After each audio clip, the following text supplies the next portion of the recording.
চলো আজকে তোমাদের পরিচয় করাবো আয়ুষের সাথে। প্রবাহের গাড়িতে ক্যাটারিং এর মালপত্র গুছিয়ে নিয়ে আমরা কিন্তু পৌঁছে গেছি বরানগরের যুবকবৃন্দ ক্লাবে, যেটি নাকি মাতা মনমোহিনী স্কুলেরই পাশে। আজ এখানেই আমরা রাতের মেইন অনুষ্ঠানে 200 জন অতিথিদের আপ্যায়ন করে খাওয়াবো। সকাল থেকে এত সুন্দর ওয়েদার থাকলেও যাওয়ার সাথে সাথেই হালকা হালকা বৃষ্টি শুরু হয়ে গেল। হালকা বৃষ্টি হতে গিয়ে এমনই অবস্থা হলো, সে এক প্রাকৃতিক দুর্যোগের মতন অবস্থা। কিন্তু আমাদের তো সকালের জলখাবার টাইমের মধ্যে রেডি করতেই হবে। আজ সকালে লুচির সঙ্গে ছোলার ডাল বানানো হয়েছিল। টিফিন বানানো হয়ে গেলেও দাদাদের বাড়ির থেকে অনুষ্ঠান বাড়ি কাছাকাছি হলেও বাড়িতে নিয়ে যাওয়ার মতন পরিস্থিতি তৈরি হচ্ছিল না বৃষ্টির জন্য। এতটাই চারিদিকে জল জমে গিয়েছিল যে স্কুটি করেও দাদাদের বাড়ি টিফিন পৌঁছানো সম্ভব হচ্ছিল না, কারণ জলে স্কুটি বন্ধ হয়ে যাচ্ছিল। শেষমেশ দাদারাই ব্যবস্থা করে বাড়িতে টিফিন নিয়ে গেলেন, আর সঙ্গে আমরাও কিন্তু দুপুরের খাবারের প্রস্তুতি চালাচ্ছিলাম। এখানে আমি একটু বেবিকর্ন গুলো কাটতে বসেছিলাম, কিন্তু মন মেজাজ একটুও ভালো ছিল না। দুপুরের মেনুতে ভাত, ডাল, ঝুরি আলু ভাজা, ছ্যাঁচড়ার পাশাপাশি দই কাতলাও বানানো হয়েছিল। রাতের অনুষ্ঠানের ভেটকি মাছের ফিশ ফিঙ্গার ও গন্ধরাজ চিকেন পকোড়া দুটোই ম্যারিনেট করে রেখে দেওয়া হলো। স্ন্যাক্স আইটেমে বেবি ফিশ ফিঙ্গার ছিল, আর মেইন কোর্সের স্টার্টার আইটেমে কিন্তু ফিশ ফ্রাই ছিল। ফিশ ফিঙ্গার আর ফিশ ফ্রাইয়ের ম্যারিনেশন কিন্তু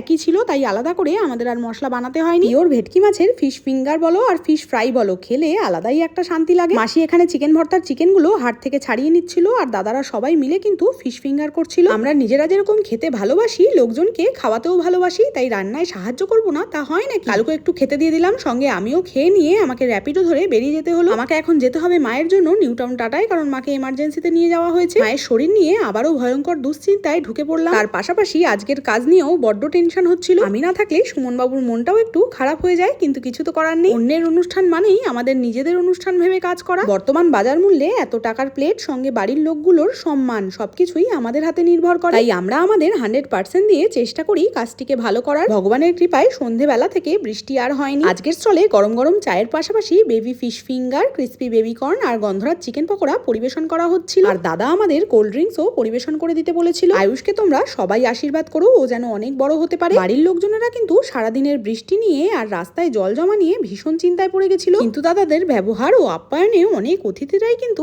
এই ঝড়, জল, বন্যা সবকিছু পেরিয়েও তাদের অনুষ্ঠান অ্যাটেন্ড করেছে। আর অতিথিরা আসাতে আমরাও এত রান্না বান্না করে নিশ্চিন্ত হয়েছি। আজকের মেনু শুরু হয়েছিল গরম গরম ভেটকি মাছের ফিশ ফ্রাই, স্যালাড আর কাসুন্দি দিয়ে। তারপরেই ছিল বেবি নানের সঙ্গে চিকেন ভর্তা। এরপরই সবাইকে পরিবেশন করা হয়েছে জাফরানি পোলাওয়ের সঙ্গে চিকেন কোরমা। সবশেষে আমের চাটনি, পাঁপড় ভাজা, রসগোল্লা, ভাপা সন্দেশ আর আইসক্রিম। দিনের শেষে খেয়ে দিয়ে উঠে এত মানুষজন যখন প্রশংসা করে, তখন আমাদের শুনতে কিন্তু ভীষণই ভালো লাগে। দাদাদের জানাই অসংখ্য ধন্যবাদ। তোমাদের বিশ্বাস, ভরসা ও ভালো ব্যবহারের জন্যই কাজটি সফলভাবে করতে পেরেছি।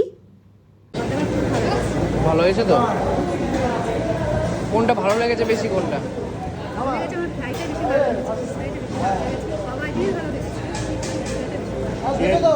সবাই ভালো খেলেই তো আমাদেরও ভালো লাগে। একদম একদম। দাদা বিশ্বাস করে যে আমাদের সুযোগ দিয়েছে, এটাই আমার কাছে অনেক। প্রথম দিন থেকে